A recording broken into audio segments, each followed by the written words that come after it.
अल्हम्दुलिल्लाहि रब्बिल आलमीन वस्सलातु वस्सलामु अला सय्यिदिल अंबियाइ वल मुरसलीन अम्मा बाद फ़अऊज़ु बिल्लाहि मिनश शैतानिर रजीम बिस्मिल्लाहिर रहमानिर रहीम सल्लु अलल हबीब सल्लल्लाहु तआला अलैहि वसल्लम। आज हमने इस बात पर गौर करना है, जब हम गुफ्तगू करते हैं तो गुफ्तगू करते हुए एक अहम चीज़ है जिसका हमें ख्याल रखना होता है। वो क्या कि हम जब भी बोलें तो दुरुस्त बोलें, कभी भी गलत नहीं बोलना। ये हम तभी कर पाएंगे जब हमें गलत और दुरुस्त की पहचान होगी। क्या चीज़ दुरुस्त है, क्या चीज़ गलत है। जब हमें इस चीज़ की आगाही हो जाएगी तो फिर हम गुफ्तगू करते हुए इस बात पर, इस नतीजे पर पहुंचेंगे कि हमें कौन सा लफ्ज़ इस्तेमाल करना है और कौन सा लफ्ज़ नहीं इस्तेमाल करना, क्या बात हमने करनी है और क्या बात हमने नहीं करनी। ये जो तरबियत का नुक्ता है कि हमें क्या बात करनी है और क्या बात नहीं करनी, इस पर चंद चीज़ें मैं आज आपकी गोश गुजार करूँगा जिसको आपने समझना है और उसको सीखना भी है। हमेशा जो चीज़ सीखी जाती है तरबियत के हल्के में या तरबियत की महफिल में, हमेशा बंदा इसलिए बैठता है ताकि मैं वहाँ से अच्छी चीज़ सीखूं, अच्छी तरबियत हासिल करूं, और फिर अच्छी तरबियत हासिल करने के बाद तकाजा ये होता है कि उसके ऊपर अमल किया जाए। हम अल्लाह ताला की इबादत करते हैं, नमाज पढ़ते हैं, तस्बीह पढ़ते हैं, कुरान मजीद की तिलावत करते हैं और अल्लाह ताला के अहकामीन के ऊपर अमल करते हैं। इसमें दो चीज़ों का ख्याल रखना है। पहली चीज़ ये कि जब बंदा अल्लाह की इबादत करता है तो उसकी नीयत क्या होनी चाहिए, मैं क्यों कर रहा हूं अल्लाह की इबादत। और दूसरी बात ये उसने गौर में लानी है कि अल्लाह की इबादत करते हुए मुझे किस चीज की तरफ तवज्जो नहीं देनी। नमाज पढ़ते हुए, तिलावत कुरान मजीद करते हुए, तस्बीह व तहलील करते हुए और दीगर अज़कार और इबादात बजा लाते हुए उसको किस चीज के हवाले से गौर करना है कि ये मुझसे वकू पजीर नहीं होनी चाहिए। अच्छा, सबसे पहले कि इबादत के अंदर क्या चीज मुझसे सादिर नहीं होनी चाहिए, पहले उसका एक लफ्ज में जवाब देता हूं, फिर उसकी डेफिनेशन समझाता हूं। जब हम अल्लाह की इबादत कर रहे हैं, अल्लाह की फर्माबरदारी का काम कर रहे हैं, तो हमें उसमें दिखावे से बचना है। यानी दिखावे का माना होता है रियाकारी से बचना है। अच्छा, रियाकारी की तारीफ क्या है? ये वही किताब है ना जिसको हम सब पढ़ते हैं। अब इसी के अंदर से ही हम पढ़ रहे हैं कि इबादत के अंदर बंदे को रियाकारी नहीं करनी चाहिए, यानी दिखावा नहीं करना चाहिए, और अगर किया तो इबादत का सवाब नहीं मिलता, वो इबादत जाया हो जाती है। इसकी तारीफ लिखी है कि रिया से मुराद दिखावा है, यानी अल्लाह रब्बुल इज़्ज़त की इबादत या नेक अमाल के जरिए लोगों से अपनी इज्जत और शोहरत की ख्वाहिश रखना कि मेरे इस अमल पर लोगों में मेरी वाह वाह हो, लोग मुझे अच्छा और नेक समझे। इसको रियाकारी कहते हैं और ये गुनाह है। ये क्या है? गुनाह है। अगर कोई बंदा इबादत करने के लिए गया और उसकी इबादत के अंदर यह चीज पाई गई कि वो इबादत इसलिए करता है कि लोग उसको नमाजी कहें, वो जिक्र इसलिए करता है कि लोग उसको जाकिर कहें, वो गरीबों को इसलिए देता है लोग उसको सखी कहें, और वो मदरसे में इल्म हासिल करने इसलिए जाता है कि लोग उसको आलिम कहें, ये क्या है? ये दिखावा। अब गया तो वो नेकी करने ही था ना, मस्जिद में गया क्या था? नेकी करने, मस्जिद के अंदर नमाज पढ़ने, तिलावत कुरान करने, अल्लाह का जिक्र करने गया था। लेकिन उसने इस अच्छे काम के अंदर एक दिखावे जैसा मुहीब और बुरा काम शामिल कर लिया। तो गया था वो नेकी करने और नेकी जाया करके गुनाह करके वापस आ गया। अब इसकी कई मिसालें हैं। रियाकारी से मना किया गया कि इबादत के अंदर दिखावा नहीं होना चाहिए। इबादत जब बंदा करने के लिए गया तो उसको चाहिए वो अपनी इबादत को खालिस करे। कैसे? अपनी इबादत को दिखावे से पाक करना है, दिखावे से दूर करना है। दिखावा अपनी इबादत और अस्कार में रहने ही नहीं देना। कुरान मजीद की आयत करीमा है, कई बार जब हम मंजिल पढ़ते हैं तो ये आयत करीमा नजर से जाती है, गुजरती है नजर से। कभी दिल करे तो कुरान मजीद उठाकर इसका तर्जुमा पढ़ें। अल्लाह रब्बुल इज़्ज़त ने इरशाद फरमाया, ये सूरत बकरा और पारा नंबर 3 है और ये उसके पहले ही पाँव में आयत है। फरमाया, या अय्युहल्लज़ीना आमनू ला तुबतिलू सदक़ातिकुम बिलमन्नि वल अज़ा कल्लज़ी युनफ़िक़ु मालहू रिआ अन्नास। तर्जुमा कंजुल ईमान, ऐ ईमान वालो, अपने सदके बातिल न करो, एहसान रख कर और एज़ा देकर, इस तरह इसकी तरह जो अपना माल लोगों के दिखावे के लिए खर्च करता है। फरमाया कि जाया मत करो। अगर किसी गरीब की मदद कर रहे हो, अगर सदका अल्लाह की राह में दे रहे हो और अल्लाह तबारक व तआला अज़्ज़ व जल की या कोई इबादत बजा ला रहे हो, तो फरमाया कि इसके अंदर दिखावा को शामिल करके अपनी इबादत को बर्बाद मत करो, अपनी इबादत को जाया मत करो, माने उसका सवाब जाया ना करो, उसके ऊपर मिलने वाले अजर को जाया ना करो। फिर इसी तरह कुरान मजीद में ये और भी कई मुकामात के ऊपर ये बयान किया गया। सूरत निसा के अंदर भी मौजूद है आयत करीमा, और इसी तरह का मफहूम और सूरत माऊन, चूंकि सूरत माऊन जो है ये आसान है, 3 सिपारे में है, इसकी आयत करीमा पढ़ता हूं ताकि आसानी से आप इसको कुरान मजीद से ढूंढ कर बतौर नसीहत पढ़ भी लें। कुरान मजीद में है, फवैलुल लिल मुसल्लीन अल्लज़ीना हुम अन सलातिहिम साहून अल्लज़ीना हुम युराऊन व यमनऊनल माऊन। अल्लाह रब्बुल इज़्ज़त ने इरशाद फरमाया, तो उन नमाजियों की खराबी है जो अपनी नमाज से भूले बैठे हैं, वो जो दिखावा करते हैं और बरतने की चीज मांगे नहीं देते, वो नमाजों से भूले बैठे। अब यहां पर भी वो जो नमाजी जो दिखावा करते हैं नमाज के अंदर, उनको तंबीह की गई कि अल्लाह की इबादत के अंदर दिखावा ये करने वाला काम नहीं है। अल्लाह की इबादत में दीनी उमूर बजा लाने में दिखावा करना ये करने वाले कामों में से नहीं है। फिर आप पूछें कि करने वाले कामों में से जो काम करने वाला है वो क्या है? वो ये है कि अल्लाह की इबादत करनी है, नेकी करनी है, किस नियत के साथ? सिर्फ अल्लाह को राजी करने की नेकी करनी है, सिर्फ अल्लाह को राजी करने।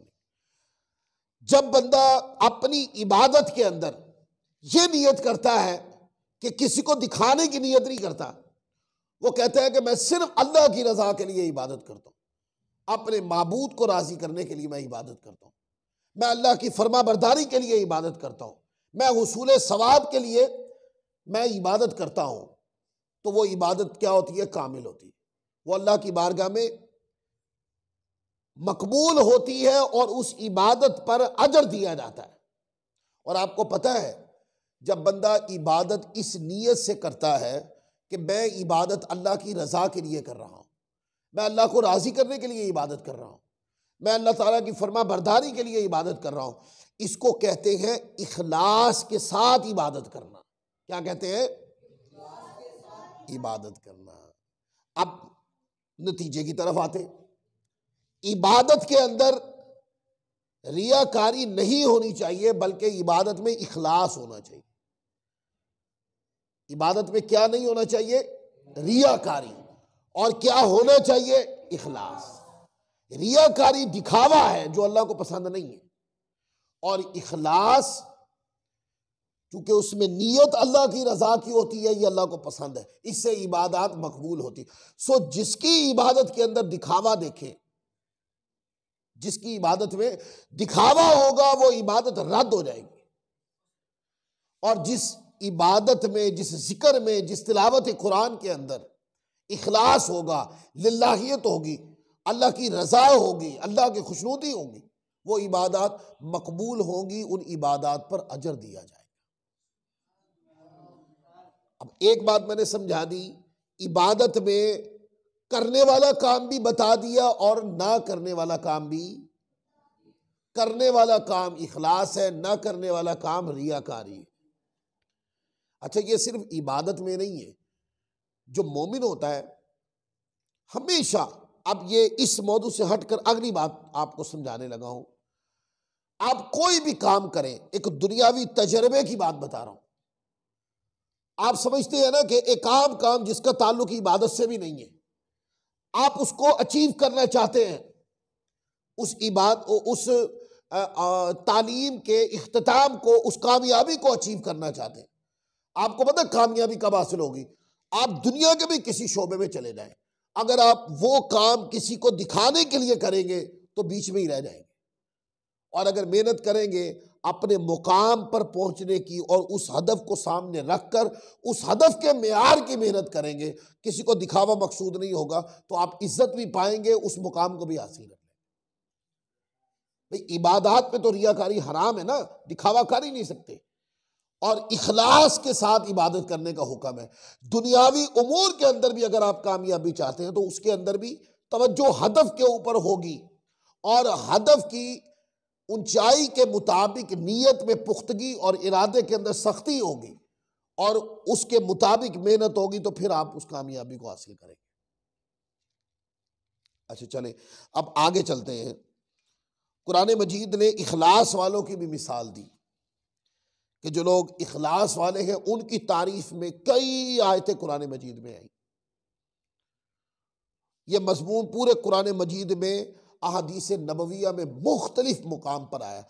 चूंकि हमें एक माना समझना मकसूद था, इसलिए मैंने उतना टुकड़ा पढ़ के आपको एक बात समझा दी।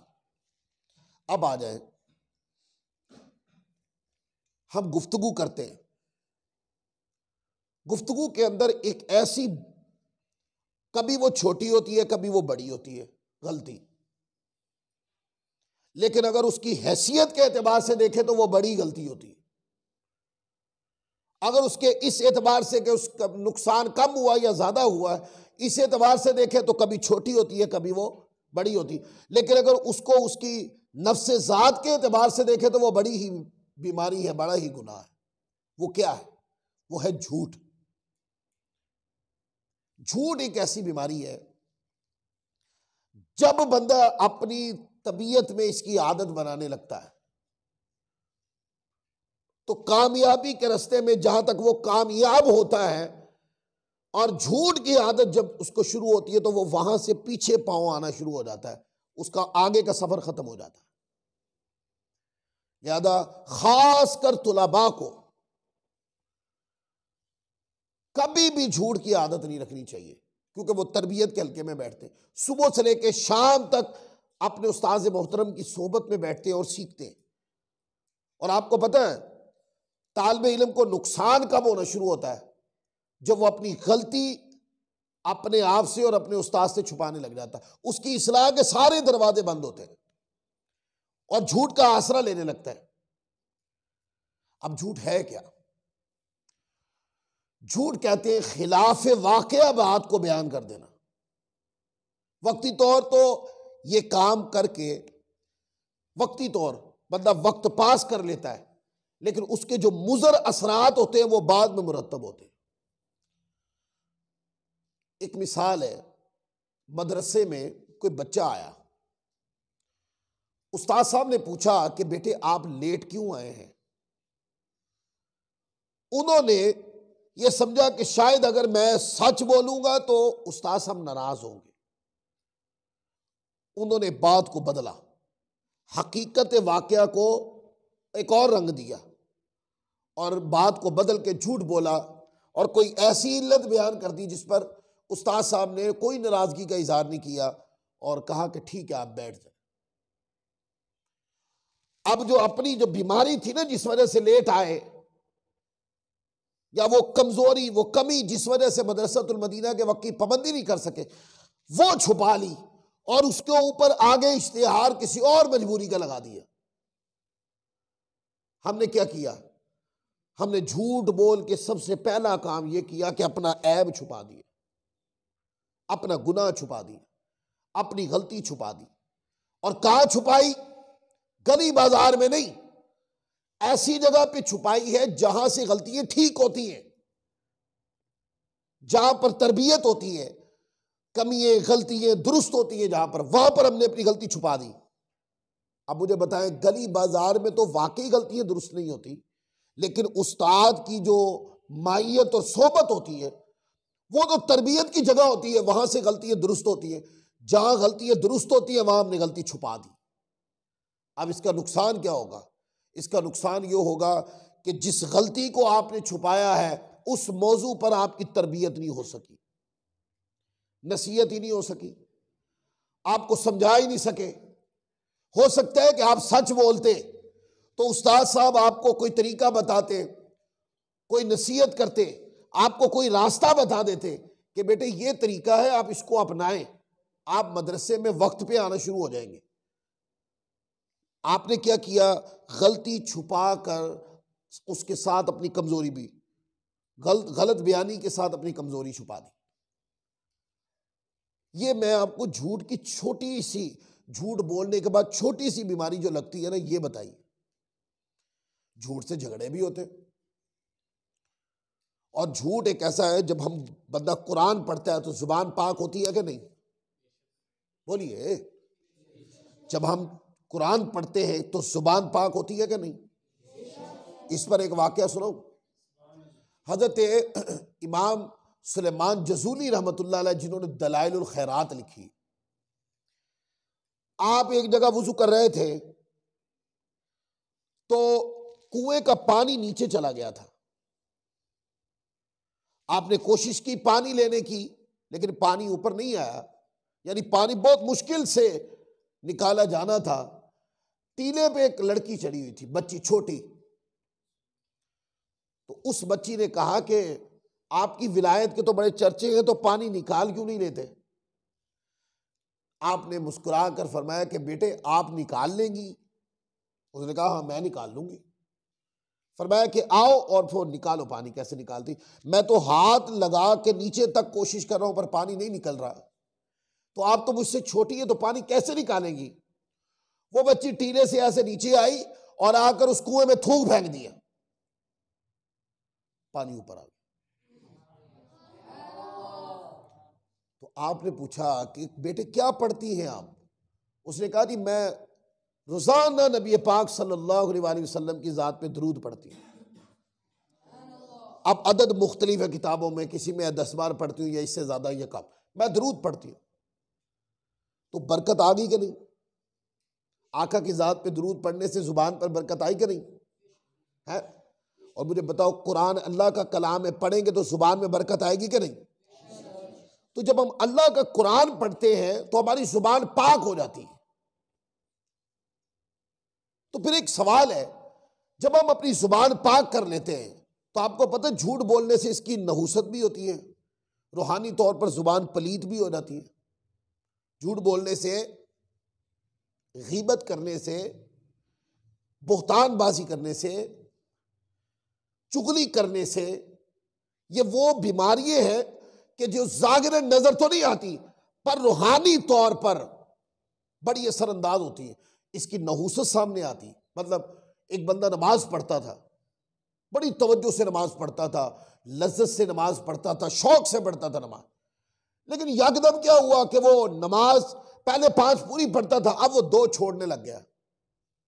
कभी किसी ने पूछा कि नमाज छोड़ने की बीमारी कहां से लगी?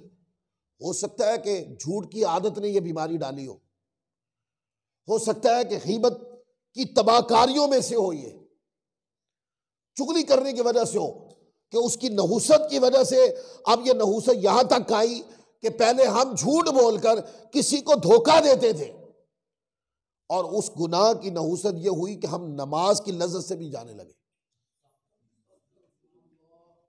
तो झूठ एक ऐसी चीज है जो लैंग्वेज में इस्तेमाल होने वाली चीज।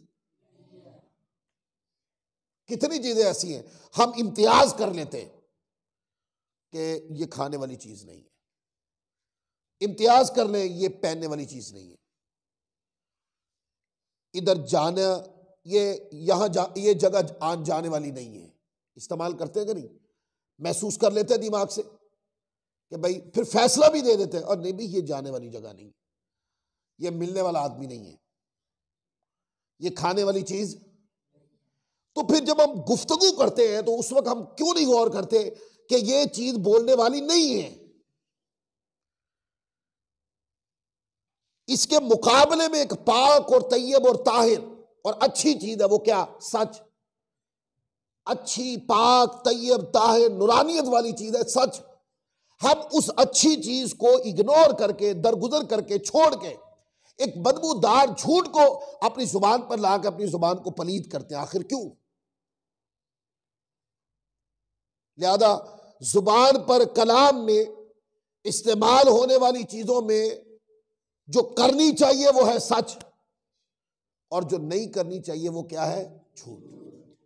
अच्छे बच्चों का ये काम नहीं कि वो झूठ को जबान पे इस्तेमाल करें। अच्छे बच्चे अपनी जुबान को हमेशा सच के साथ तर करते हैं। देखिए, आपने किसी मौजू पे सच बोल दिया आपने, तो सच में क्या होगा? वक्ती तौर अगर आपसे कोई खता भी हो गई है पर आपने सच्ची सच्ची बयान कर दी है, हो सकता है आपके सच बोलने के बाद कोई ऐसी तरबियत हो जाए, आपके लिए आइंदा अमल का रास्ता हमवार हो जाए। तो ये खास पॉइंट है बच्चों का, जो आप लोगों ने इसको समझना है, सीखना है, अमल करना है इसके ऊपर। फिर आगे देखें, ये आप ही की किताब है, यानी कि जिसको हम सब पढ़ते हैं, ये वो उस किताब से मैं आपको चंद ऐसे हिंट्स दे रहा हूं कि हम इसको पढ़ते हैं पर इससे जो हासिल करने वाली चीज है वो हासिल नहीं कर पाए। हम इसको सिर्फ सरफे नजर करते हैं, गुजारते हैं। अब देखें, इससे भी आगे एक बात, बीमारियों में एक रूहानी बीमारी ये है गीबत। गीबत किसको कहते हैं? गीबत की एक सादा तारीफ ये है कि किसी की पीठ के पीछे उसकी ऐसी बुराई बयान करना जो उसमें हो। ये क्या है? गीबत करना। और आपको पता है कि जब ये बात उस बंदे तक पहुंचेगी जिसकी बुराई बयान की गई है, वो बुरा महसूस करेगा। चले ये जुमला भी डाल लें, इसकी तारीफ। कितना मना किया और कहा कि जो इस तरह करे, जो ऐसा करे, जो इस गुनाह का मुर्तकिब हो।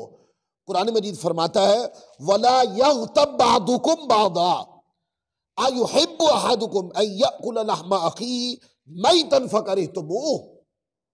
कुरान मजीद फरमाता है, और एक दूसरे की गीबत न करो। क्या तुम में कोई पसंद रखेगा कि अपने मरे हुए भाई का गोश्त खाए? तशबीह देखो किस तरह के गुनाह के साथ दी। है कोई तुम में से कि मरे हुए भाई का गोश्त खाए? अगर तुम वो नहीं खा सकते तो आप इसके अंदर ब्रैकेट का तर्जुमा लगा के फिर तुम गीबत कैसे कर लेते हो? माना ये कि गीबत भी बुरा और मुहीब और गंदा फेल है, बुरा काम है, अल्लाह को पसंद नहीं, गुनाह है ये। अच्छा, गीबत की डेफिनेशन क्या बताई मैंने कि कोई किसी की गैर मौजूदगी में, किसी की गैर मौजूदगी में उसकी कोई ऐसी कमजोरी, कोई ऐसा ऐब, कोई ऐसी कमी बयान करना जो गैर मौजूद बंदे में हो, ये गीबत अल्लाह को पसंद नहीं है। तो फिर गुफ्तगू का अंदाज क्या होना चाहिए? गुफ्तगू अंदाज ये होना चाहिए कि हम सामने वाले से वही बात करेंगे जो सामने वाले से मुताल्लक है। बस गुफ्तगू का उसूल क्या हुआ कि जिनसे मुलाकात हो रही है हम उनसे सिर्फ उनकी जात के हवाले से बात करेंगे और अपनी गुफ्तगू में किसी गैर मौजूद शख्सियत का नाम नहीं लेंगे। अगर लेंगे तो खैर से लेंगे, तौहीन से नहीं लेंगे। अगर हम इस चीज को अपना लें, ये चीज हम अपने अंदर दाखिल कर लें, तो देखें जुबान को कितनी ततहीर और पाकी नसीब होगी, ज़हन को कितना सुकून नसीब होगा कि यार आज मैंने किसी की बुराई बयान नहीं की, आज मेरी जुबान से किसी को तकलीफ नहीं हुई, आज मेरी वजह से किसी को जिल्लत नहीं उठानी पड़ी। मोमिन वो होता है जिसकी वजह से न कभी उसके हाथ से किसी को तकलीफ होती। मोमिन कामिल वो होता है, ये सही बुखारी और दीगर किताबों में रिवायत है, अल मुस्लिमु मन सलिम अल मुस्लिमून मिन लिसानिही व यदी, कि मोमिन कामिल, मुस्लिम कामिल कौन सा है कि जिसकी जुबान और हाथ से दूसरा मुसलमान महफूज है। मोमिन का ये मंशूर होना चाहिए कि मेरी जुबान से कोई अजियत में ना हो, मेरी जुबान से मिलनी है तो किसी को इज्जत मिले, किसी की अच्छाई की बात हो, किसी को ऊंचाई मिले मेरी जुबान से अगर किसी को मिले, पर किसी को बुराई नहीं मिले। ये बड़ी तवज्जो से सीखने वाली बात। और जो बच्चे, ये आम तजर्बे में देखी गई ये बात, असातिज़ा किराम मौजूद हैं, ये मेरी बात की तायीद करेंगे, वो बच्चे जो गीबत में, झूठ में पाए जाते हैं, ऐसे बच्चे पढ़ाई में कमजोर पाए जाते हैं, पढ़ाई में कमजोर होते हैं। असातिज़ा उनको कोई सबक का हदफ भी दे देना कि बेटे कल आपने ये काम करके आना है, कल आपने इस काम को अच्छी तरह मुकम्मल करना है, को हदफ दे दिया, अगले दिन वो पूरा नहीं कर पाते। उसकी वजह है कि वो जो गुनाह है वो उन गुनाहों की नहूसत जो है उनको उस्ताद का दिया हदफ पूरा नहीं करने देती। और यह भी देखा गया जो गीबत, चुगली, बोहतानबाजी, हसद का शिकार होता है, इसी तरह दिखावे का शिकार होता है, ऐसे बंदे से संजीदगी के आसार ही खत्म हो जाते हैं। ये बड़ी तवज्जो के साथ बात समझा रहा हूं। संजीदगी जो होती है ना, वो नेक नामी से आती है। बंदा जितनी इबादत करता है तबीयत में संजीदगी आती, जितना जिक्र करता है तबीयत में संजीदगी आती, जितना अच्छे अखलाक से बात करता है तबीयत में संजीदगी आती, जितना गीबत से बचता है उतनी तबीयत में संजीदगी आती है। और जितना गुनाह की तरफ बढ़ता जाता है तबीयत लतीफा बाजी वाली तबीयत बन जाती है, यानी कि दिल करता है कि लतीफे सुनाओ, मजाक मस्करी करो, ऐब जोई करो, गीबत करो, बोहतानबाजी करो, एक दूसरे के ऐब उछालो, एक दूसरे की शख्सियत को नोचो, एक दूसरे के उल्टे नाम लो, यानी कि जितनी भी तखरीबकारी होती गुनाह वाली गैर संजीदगी, वो गुनाहों की बुनियाद पे बंदे की तबीयत में आती। ये सोचना है, हमने इस बात को सोचना है कि हम क्या दुरुस्त कर रहे हैं और क्या गलत कर रहे हैं। हमारी जुबान क्या दुरुस्त बोल रही है और क्या गलत बोल रही है। इस जुबान को गलत बोलने से कंट्रोल करना है और इसको मजबूर करना है कि ये दुरुस्त बोले। आज मजबूर करके दुरुस्त बुलवा रहे हैं ना, फिर आदतन बगैर किसी मजबूरी और तकलीफ के भी ये दुरुस्त बोलना शुरू हो जाएगी। आप देखते हैं कभी एक चीज खाई नहीं, उसके जायका जहन में मुतारिफ नहीं था, ठीक है। जब बंदा पहली बार खाता है तो बंदे को उकताहट सी होती है, क्योंकि वो जायका कभी खाया नहीं, पिया नहीं, हलक ने चखा नहीं। समझ आ रही मेरी बात? लेकिन जब वही चीज पहली बार जब बंदा पीता है इतना मजा नहीं आता, लेकिन जाहिर है किसी महफिल में बैठा हुआ है तो उस महफिल का ख्याल करते हुए वो पी गया। अगली बार फिर वही चीज आई तो फिर काफी तकलीफ से पी, लेकिन जब 2-3 बार पी ली तो वो जायका यहां पर लग गया। अब तबीयत खुद कहती है वो लाओ भाई फलां मशरूब लाओ, फलां फल लाओ, फलां खाना पकाएं, फिर तबीयत को खुद मचलन होती है कि वो आए।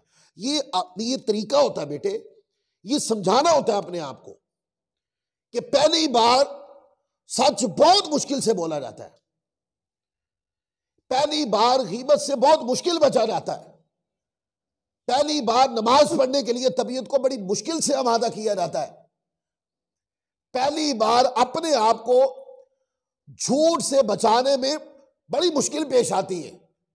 लेकिन जब बंदा 2-3 बार मजबूरी के साथ तबीयत को मनवाता है कि नहीं ये करना है, आज सारा दिन गुफ्तगू के अंदर किसी की कीमत नहीं होगी, आज सारा दिन पूरा दिन गुफ्तगू करते एक बार भी झूठ नहीं बोलना मैंने, तो फिर 2-4 दिन बंदा कोशिश करता है, फिर अल्लाह ताला खुद बरकत अता फरमाता है और फिर क्या होता, आदतन झूठ ना बोलने की आदत बन जाती। कुछ लोग ऐसे हैं जो मस्जिद की तरफ जाते हैं, उनको जब तक कहा ना जाए, जोर ना दिया जाए, मस्जिद की तरफ नहीं जाते। तबीयत के अंदर वो नमाज पढ़ने की लज्जत नहीं है, लेकिन जब 2-4 बार 5 बार हैं चंद दिन जाते रहे तो नमाज की मोहब्बत दिल में घर कर जाती है।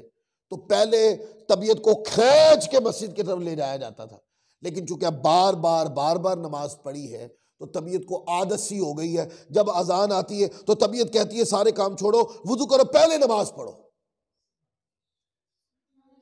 तो पहली बार अजियत के साथ, दूसरी बार, तीसरी बार, चंद बार असियत के साथ तबीयत को नेकी की तरफ लाते हैं, और जब बंदा अल्लाह तबारक व तआला बरकत डाल देता है तो फिर वो नेकी करना आदत में शामिल हो जाता है। तो जब कोई भी नेकी करे तो ज़हन में रख ले कि यार इसको शुरू कर रहा हूं मैं, ये काफ़ी मुश्किल है, पर मैं मुश्किल से करता जाऊंगा, अल्लाह से दुआ करूंगा, जब ये मेरी आदत बन जाएगी तो मेरे ऊपर ये नेकी करना मुश्किल नहीं रहेगी। इन सारी चीज़ों को अपने ज़हन में रखना है। मैं अक्सर कहा करता होता हूं कि जुबान के मुजरात जो है ना, मुदर चीजें, आहिस्ता आहिस्ता करके हटाना शुरू कर दो, शख्सियत निखरने लग जाएगी। ऐसे बच्चे भी मदरसतुल मदीना में अपने मकतब में पढ़ने के लिए आते हैं अपने उस्ताद के पास, कि जिनके चेहरे बताते हैं कि ये तहज्जुद गुजार है। और कुछ बच्चे ऐसे भी पढ़ने आते हैं कि जिनको असातिज़ा तरगीब दिलाते रहते, वो फजर भी नहीं पढ़ पाते। दो चीजों में फर्क है कि नहीं? उन्होंने अपनाया था, उनके लिए नेकी आसान हो गई, इन्होंने न तलब किया ना अपनाया, सो बेअमल ही रहे। तो अल्लाह ताला की बारगाह में ये दुआ भी किया करें, दुआ किया करें, अब मौला मुझे अमल की दौलत नसीब कर, फिर उसमें इखलास भी अता फरमा, मुझे अपनी रजा पे राजी रख, अच्छे काम पर है मालिक के करीम, मुझे इस्तिकामत अता फरमा। ये दुआओं में शामिल होना चाहिए। और आखिरी बात जिसके ऊपर मैं गुफ्तगू आज की ख़त्म कर दूंगा वो है चुगली। ये जो ज़ुबान को बीमारियां लगती है ना, उन बीमारियों में से, यानी जो काम नहीं करने वाला, उनमें से एक चुगली भी है। अब चुगली की तारीफ जो यहाँ पर लिखी है, मैं जो गुफ्तगू आपके सामने कर रहा हूँ ये सारी मुझे ज़ुबानी भी आती है, ये तारीफ़ें भी मुझे आती, सारी कुरान की आयतें हदीस से भी आती, लेकिन मैं यहां से पढ़ के इसलिए सुना रहा हूं ताकि आपको भी पढ़ने की आदत पड़े ना, आपको भी दिल करे कि भाई मैं इसको उठा के पढ़ूं। कारी साहब भी तो यही पढ़ के सुना रहे थे, क्या वजह? वो पढ़ के जो सुना रहे थे उनकी गुफ्तगू का असर और था, मैं पढ़कर अपने ऊपर इसका असर मेरे ऊपर मुरतब क्यों नहीं होता? आप पढ़े उसको दिल के साथ और अमल के जज्बात के साथ पढ़े, तो बहुत सारी, इसके अंदर सब खैर ही खैर लिखी हुई है। हमने तर्क किया, उसको तवज्जो से पढ़ना तर्क कर। चुगली की तारीफ ये होती है, लोगों में फसाद डालने के लिए एक की बात दूसरे को बताना चुगली है, और ये चुगली हराम। इसकी मिसाल इस तरह है, दो बंदों को कोई जानता है या नहीं भी जानता, उन दोनों का आपस में झगड़ा हुआ है या नहीं। आपने एक की बात सुनी और सुनने के बाद अच्छा ये मैं उसको बताता हूं, फिर लगेगा पता। अच्छा जी, आपने ले ली, आपने उधर बता दी, और जब उनको बताई तो बड़ी डेंजर करके बताई। कहां घूमे फिर रहे हो, वो क्या आपके बारे में कह रहे हैं, आपको पता ही नहीं है। ये गुफ्तगू करके इनसे सुनकर इधर करने वाला चला गया, और इन दोनों के दरमियान में क्या हो गया। ये तो मुसलमान का काम नहीं। और मुसलमानों में वो बच्चे जो खास दीन के लिए चुन लिए गए, जो असातिज़ा के मकतब में आ गए, असातिज़ा के सामने आ गए, वो तरबियत गाह में आ गए, उन बच्चों के अंदर ये चीज नहीं होनी चाहिए। क्यों? उन्होंने तो अपने अंदर ये बीमारी निकाल कर लोगों के अंदर इस बीमारी को निकालना है, तबलीग करनी है, दर्स देना है, लोगों को सिखाना है। अगर उनके अंदर ये बीमारी होगी तो किस तरह करेंगे। जिस बंदे ने झूठ की आदत तर्क नहीं की और वो झूठ नहीं बोलना चाहिए इसकी तबलीग करे, तो वक्ती तौर दिल को किस तरह समझाएगा वो कि मैं ऐसी चीज की तबलीग करता हूं जिस पर मैं खुद अमल नहीं करता हूं। अपने सामने शर्मिंदा हो जाएगा कि नहीं।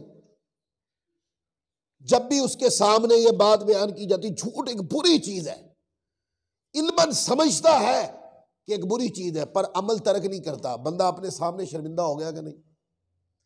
एक होता किसी के सामने शर्मिंदा होना, वो भी बहुत, यानी कि किसी के सामने शर्मिंदगी से बंदा बचता रहता है।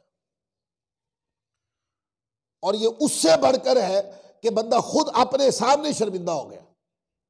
एक चीज पढ़ी, इल्म पढ़ा, उसका जानता है कि ये बुरा है पर करता है। आपको पता है जिन लोगों को इल्म नहीं वो गुनाह करते हैं, वो गुनाह की नहुसत से बच नहीं पाएंगे, और जिनको इल्म है वो इल्म रख के गुनाह करते हैं, उनका अजाब भी ज्यादा है, वो इस दलदल से जल्दी निकल भी नहीं सकेंगे। लिहाजा इन चीजों को सीखें। गीबत ये कलाम में बोलने वाली चीज नहीं। मैं अक्सर बच्चों को भी कहता होता हूं कि हम खाना खाते हैं ना, और खाना खाने के बाद कोई भी मशरूब पीते हैं, कम से कम वो भाई बोतल पीते हैं, कोई कोक की हो गई या कोई पेप्सी की हो गई या इस तरह जो भी पीते हैं। मैं अक्सर कहता होता हूं ये जो बोतल है ना, ये कोई ड्रिंक नहीं है। दवाई होती है, डॉक्टर दे तो कहते कि ये सिरप पी ले, वो पीना मुश्किल होता है कि नहीं, बोले। ये जो खाने के बाद बोतल पीते हैं, ये निरी बीमारी है। ये बीमारी की बीमारी, कोई फायदा नहीं है, मैंने कभी किसी किताब में नहीं पढ़ा। इसी तरह ये जो गुफ्तगू के अंदर झूठ बोला जाता है ना, गुफ्तगू को ना तो इसकी जरूरत है, ना ये गुफ्तगू का हिस्सा है, ना गुफ्तगू को इससे फायदा होना, फिर क्यों बोलते हैं हम। गीबत है, इसका कोई फायदा नहीं, लैंग्वेज में गीबत का कोई किरदार ही नहीं है, फिर क्यों बोले जाता है। एक सवाल है, रियाकारी है, अमल में इसका कोई किरदार ही नहीं है, फिर क्यों रियाकारी की जाती है। चुगली है, गुफ्तगू के अंदर चुगली का कोई किरदार नहीं है, फिर क्यों बोली जाती है चुगली। इसलिए बोली जाती है कि जहालत की बुनियाद पर मुआशरे में यह गुनाह आम है।